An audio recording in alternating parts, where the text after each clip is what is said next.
What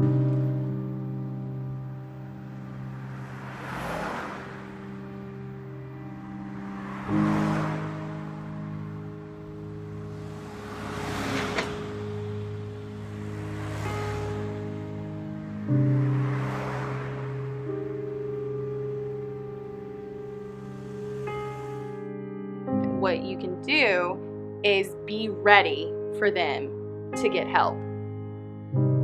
I think it had to do, I think one of the things that the mistake that I made early on is not understanding the addicted brain. It surpasses all socio and economic bounds. There's no demographic that it hasn't touched. It's interesting because the opiate crisis really originated here in Kentucky, and we know that from evidence and from research that's been done. The doctor prescribed me pain pills, and it just skyrocketed from there. So she tied my arm up, did what needed to be done, and administered my first shot. So she and all taught me how to inject my own self with heroin. And that's when my needle addiction began. I think the first thing to remember, as with any addict or someone who's struggling with substance abuse, is that they will get help when they're ready. Well, my son Gabriel suffered from a substance use disorder. I went and spent some time in jail, and that became a reality check. This is not the life that I want. But sometimes it's hard to get out of that life. It takes more than just you saying you want to get out of it, especially if you're on the street.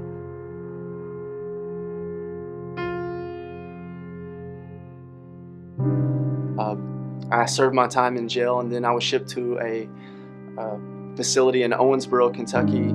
My problem was I was just there to please the courts. I was there so I didn't have to go and do more time. So inevitably I failed the drug test and got kicked out of the program. And I went back and forth from jail to rehab, from jail to rehab and I lost my home during this process. So I was couch hopping, and I was just trying to stay high and trying to stay out of trouble, and that just wasn't working. I got a call from a young man about a month ago, and this is the first time I've ever gotten a call from someone that's in an active addiction. And usually I get it from parents, but he was weeping, not crying, but weeping, and I could hear he was desperate. And he said, "Someone gave me your number, and I need help, and I want to go to the Isaiah house, but I don't have the money." And so we just dialogued for a while, but he sounded so much like my son Gabriel that I thought, oh my goodness, this boy is needing help, but he has nowhere to go. I was court ordered to long-term recovery, and I didn't get clean through this process. It was just the first process of me trying to change my life. My name's Michelle Muncie, and I work at Nile Addiction Recovery Treatment Center in Versailles, Kentucky. It's a women's residential treatment center, and we have 16 beds that we take Medicaid women or women who don't have insurance and help them get insurance and help them get off the streets and get help with their addiction issues.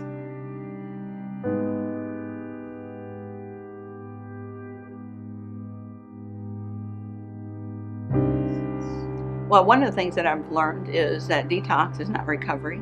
I just knew that I needed help. I just got kicked out of where I was living. I didn't have any money. I didn't have a place to sleep that night. I was running out of gas in my truck, and I wound up at my mom's house in western Kentucky. August the 27th of 2014, I got raped during a trick, and I had went to Good Samaritan Hospital to find out if I had encountered anything and to make sure that I took the pill to keep me from being pregnant. One of the first questions they asked me was I pregnant? And I had told them no. They done some blood work, came back an hour later and informed me that I was indeed pregnant. when the women come in, they're a mess. They're very, very broken. They are full of condemnation, full of shame. And so at NILE, we recognize addiction as not the issue. That's a fruit, not a root. So we treat them, we try to focus in on their root issues.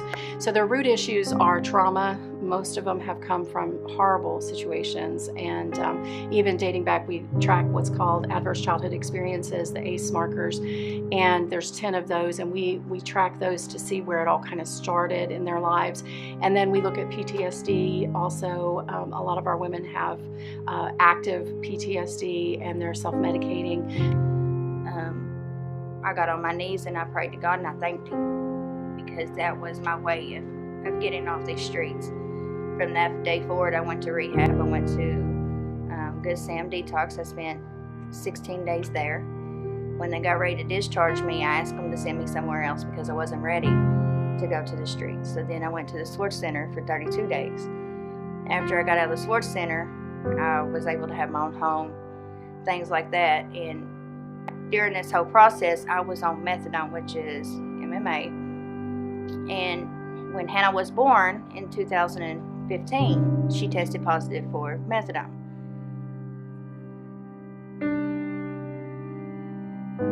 Once Gabriel was put in an intensive, he was detoxed in a hospital-like setting for addiction that specialized in addiction. And he was there probably, I don't remember exactly, probably about 5 days, and they medically detoxed him. And he asked to stay, and they told him no, his insurance wouldn't cover it. So they put him in an IOP, or an intensive outpatient program, and he told them, he said, if you put me in intensive outpatient, I won't make it. He said, I will die. And so there was this issue of him needing long-term help, but we couldn't afford thousands of dollars a month. We couldn't afford it. And there was no accessibility through the insurance to do that. So he ended up going from there to the IOP, but because he relapsed, they kicked him out of the program.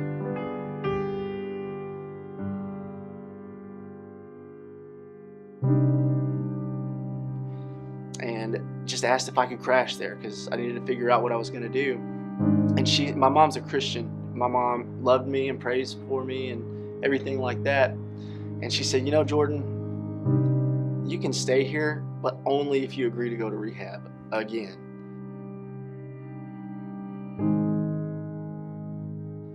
And so I thought, well, I need a place to stay, so I'll give it a shot. I walked into her doors, and you could just feel this comforting love, and it was beyond the love of a parent. It was just a surrounding comfort that I hadn't felt in years. And I walked through the doors, and my mom started talking to me. Social services then got involved because she tested positive. They, about a month and a half later, they chose to remove my children from my home because I was on methadone. At first, I was very angry.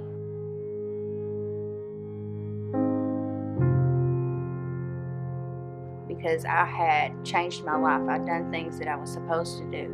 I wasn't out using. But some people still consider that as a narcotic and you're still getting high, but that's not the reality of it. And she said, Jordan, I've been praying and fasting for you for 2 weeks to get clean, to come home. And that was on Good Friday. And I gave my heart to Jesus on Easter Sunday, 2 days later, detoxed at my house for about 5 days, and then checked into the Isaiah house. And honestly, the detox off the Suboxone generally is about 2 weeks versus heroin or opiates is about a week of flu-like symptoms. But they'll get vomiting, they'll get dizzy, they'll be nauseous, they can't stop sweating, they'll yawn a lot. That's something that was interesting to me, is they can't stop yawning. Their body really begins to struggle with this dope sickness, needing the next fix in their system.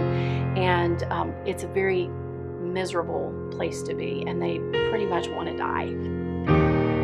So my kids got placed in foster care. They was in foster care for a year. They got put in the home of Rachel Waddle. But if they can weather that storm and make it, and usually we'll work with them. And there's a lot of medication that we can get them on that is not addictive, that can help them with the symptoms, just like you get medicine for the flu. You're still miserable, but you're able to tolerate it. If they're willing to go that week off of the being dope sick with guidance and coverage by medical personnel, then they really can beat that part. But then the problem is the cravings and that their coping skills are really failing.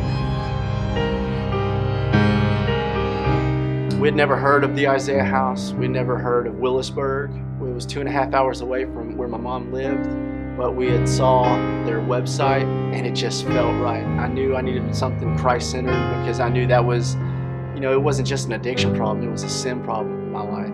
So I saw Isaiah House online and knew that was the place for me. I first came to Isaiah House as a client. I had a severe drug problem, and I finished the program out there at the Isaiah House, the 11-month program, and they gave me a full-time job. They got to know me a little bit and saw that, that I loved the Lord and that I had a passion for recovery, and they gave me a job in their marketing department. We recognize that we're not just dealing with addiction, we're dealing with a whole gambit of things. But the one thing they all have in common is they're very broken and they need Jesus. And so this is a ministry, this is a mission field, and that's what we recognize it as. And so when they come into us, they come from all walks of life. We take them, we don't care what faith background they are, we don't care if they're atheist, we don't care if they're active in the lesbian lifestyle, which we've taken all of those things. What we care about is, are they open to being in a Christian faith-based rehab, and are they open to hearing about the gospel of Jesus Christ? And if they are, we just ask them to be respectful. We don't beat them over the head with a Bible. We don't do any of those things. We ask them to come and engage with us, to ask questions, to seek. That was the journey of my new life.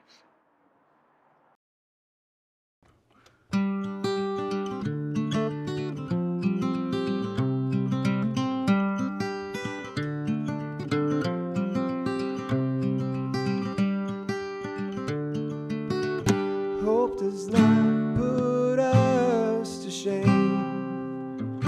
There is power in His name that set me free. I'm not the same. Hope does not